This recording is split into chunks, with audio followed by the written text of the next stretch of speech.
se desarrolla. Y para eso tenemos a dos personas muy reconocidas en estos temas, al señor Fernando Vivas, él es periodista pero además es analista político, y a Omar Aguapara, que sí es politólogo. Muy buenas noches, bienvenidos a nuestro programa. Justamente yo quisiera que comentemos cuáles podrían ser los escenarios en el caso de que finalmente proceda una moción de vacancia en contra de la presidenta Dina Boluarte. No sé cuál de los dos quiere empezar.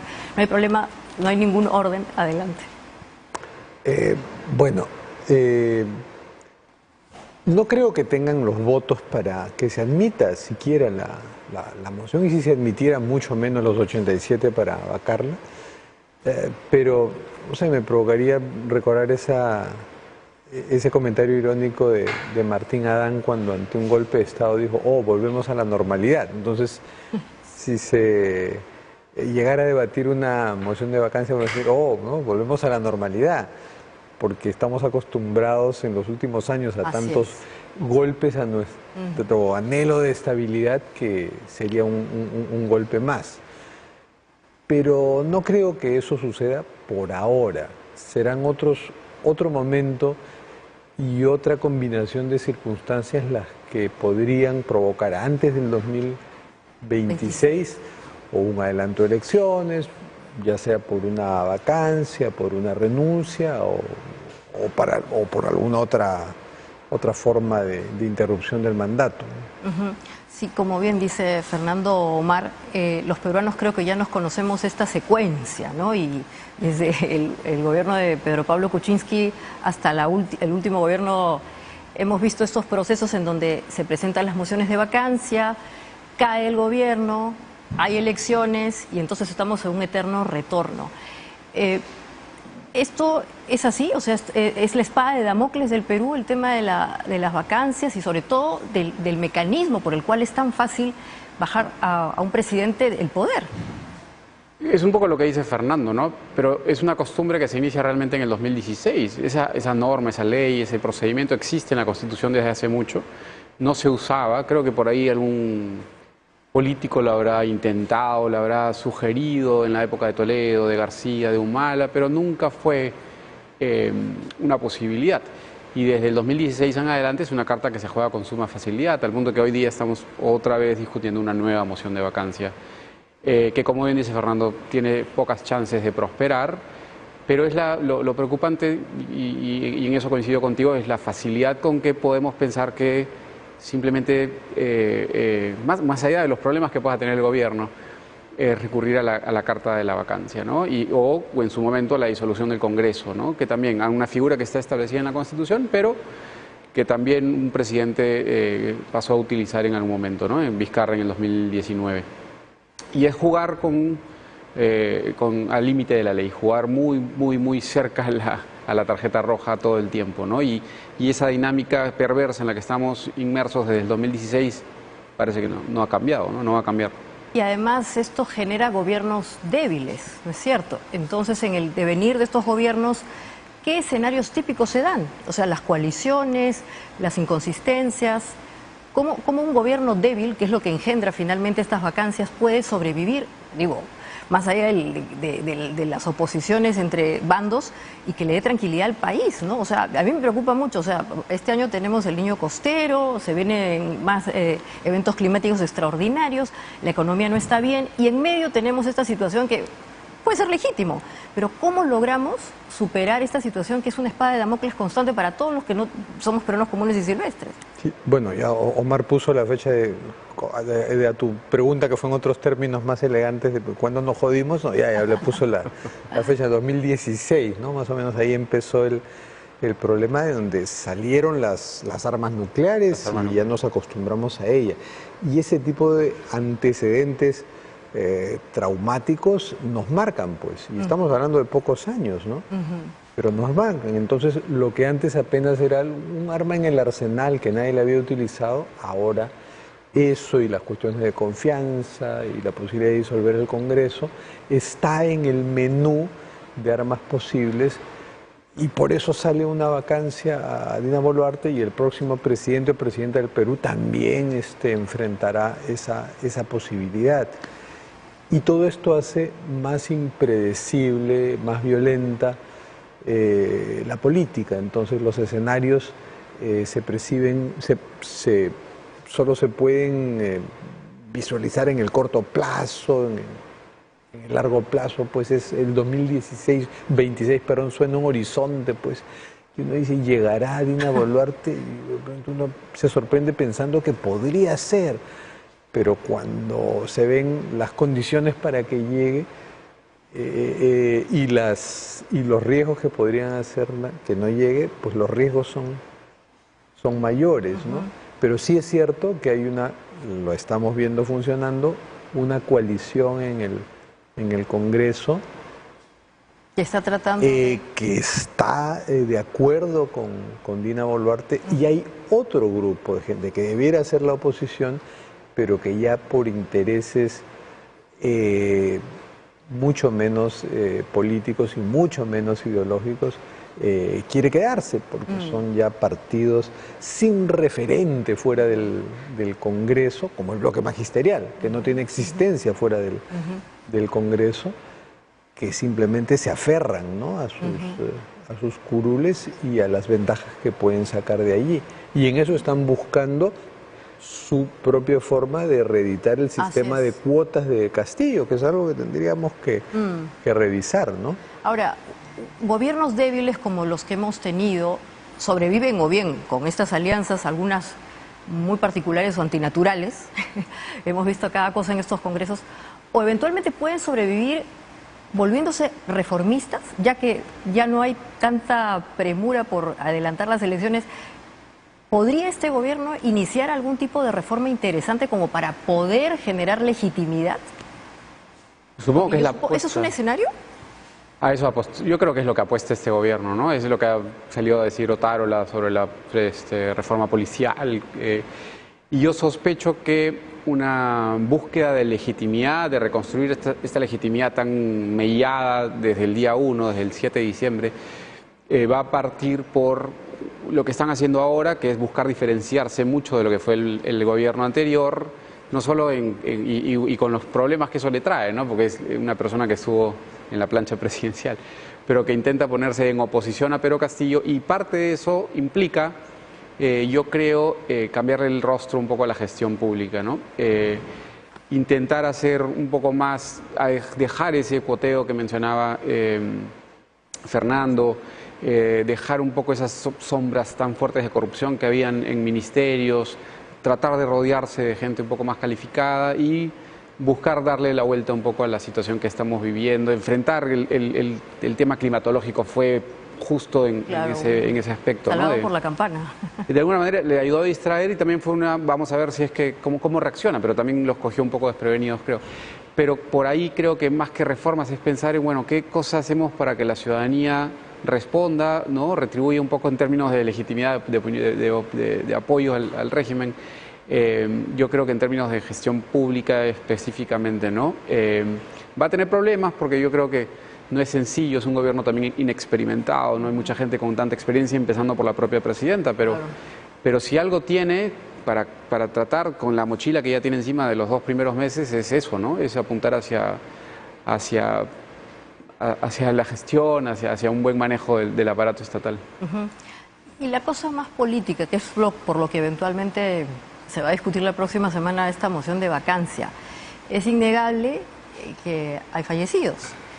¿Qué debería hacer el gobierno para tratar de alguna manera de conectar justamente con esa porción de la población que siente que todavía no ha habido ningún gesto o respuesta política sobre esto, ¿no? O sea, me temo que esa porción de la población es una porción importante, pero menos de lo que quizá pensamos que es, y que al gobierno no le importa demasiado conquistar la legitimidad de ese segmento de la población, puesto que tiene la idea de que su alianza con élites empresariales,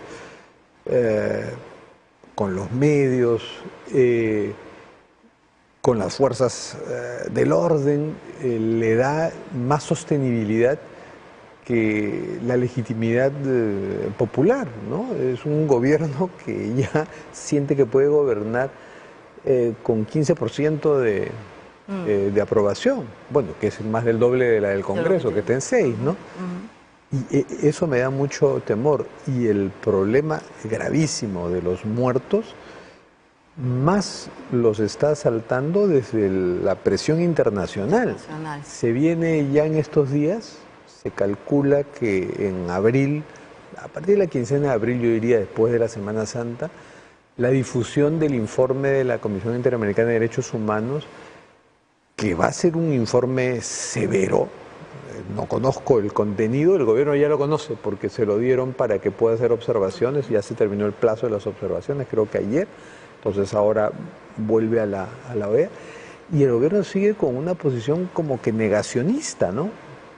No admitiendo lo que pasó, y más bien una estrategia, para mí discutible, de nuestro embajador en la OEA, Gustavo Derancén, ha sido buscar pelearse con un comisionado que aparentemente adelantó opinión. Sí, el hombre, Joel Hernández, sí opinó, pero la Comisión Interamericana no es una corte, entonces la figura de adelanto opinión y que pueda recusar al juez no se aplica allí. Simplemente el señor fue un poquito boca suelta tal vez, pero eso no deslegitima el informe ni su trabajo, entonces no lo van a recusar. Tal vez van a permitir que se haga una campaña en contra del informe, pero ahí está, va a estar con recomendaciones que el Perú como miembro del sistema interamericano va a tener que cumplirlas, porque no son solo sugerencias, son recomendaciones de cierto carácter perentorio. Entonces, yo creo que por ahí lo que tendría que hacer el gobierno es empezar a admitir, pero no quieren decirlo de su propia boca porque peligrarían esa alianza sólida con las fuerzas del orden. Entonces prefieren que sean extranjeros o la Fiscalía quien lo haga, ¿no? Claro, y entonces parece que el rol de la Cancillería se está convirtiendo en muy relevante, ¿no? Dicho sea de paso, estamos empezando a tener algunos movimientos particulares con nuestros vecinos. Lo que ha pasado, por ejemplo, con el embajador en Colombia, ¿cómo lo interpretas, Omar? Como una respuesta, ¿no?, a lo que viene siendo una presión paralela a la que creo que menciona Fernando, desde afuera, además de los reportajes del New York Times o además del informe de la Comisión y por ahí el mensaje que también envió la Secretaría de Estado de los Estados Unidos de Norteamérica, está lo que ha publicado hoy día López Obrador, por ejemplo, ¿no?, de un mensaje muy fuerte diciendo que Castillo era el presidente legal y legítimo del país, ¿no? Y este bloque que desde el principio ha mostrado su apoyo a Pedro Castillo, de México, Colombia, Bolivia y Argentina, creo que le ha ayudado al gobierno a encontrar un enemigo también, ¿no? Le ha ayudado a construir una especie de discurso como diciendo, bueno, acá hay un antagonismo, hay unos grupos que claramente son los que están promoviendo esta insurgencia dentro del país, y le cae muy bien el hecho de que López Obrador le haya otorgado el asilo a la familia de Pedro Castillo, que Petro esté jugando este rol, recibiendo a los abogados y publicando también. Y ya tuvimos una primera ruptura con México y ahora toca con Colombia, ¿no? Este retiro de la embajada, siendo países que hasta hace 2 años, 3 años éramos todos miembros de la Alianza del Pacífico y que eran los países más estables en términos políticos de alguna manera. Ninguno había realmente caído en lo que fue la ola rosa, no habíamos girado en gran medida a la izquierda, y de repente el Perú se vuelve el centro de atención, ¿no? Y bueno, coincide con estas dinámicas continentales un poco, donde se siente otra vez como si fuese la independencia, ¿no? Como que Perú no puede caer, o el rol del Perú es muy importante para el futuro de la derecha o de la izquierda en la región. En la región entera. Entera, ¿no? Y entonces por eso decía, el peso gravitacional, porque a veces también dentro del Consejo de Ministros vemos que siempre han sido muy importantes el Ministerio de Economía, ¿no es cierto?, los ministerios sociales, pero pareciera que ahora la Cancillería se ha convertido en un elemento fundamental para darle estabilidad a este gobierno. ¿O me equivoco, Fernando? Tal vez a algunos nos interesa más ese tema que otros, pero cuando uno ve en las encuestas los temas que más preocupan a la gente, la situación internacional, la imagen internacional del Perú, no, ni siquiera aparece. O sea, no para la gente común y silvestre, pero sí para el gobierno, la estabilidad del gobierno, digo, ya siguiendo tu lógica, ¿no? Es un flanco, claro. Sí, desde el punto de vista de lo que la presión internacional, ya no Petro y López Obrador, sino la Unión Europea y Estados Unidos, que pesa más, puedan decir y hacer respecto a la violación de derechos humanos, ¿no?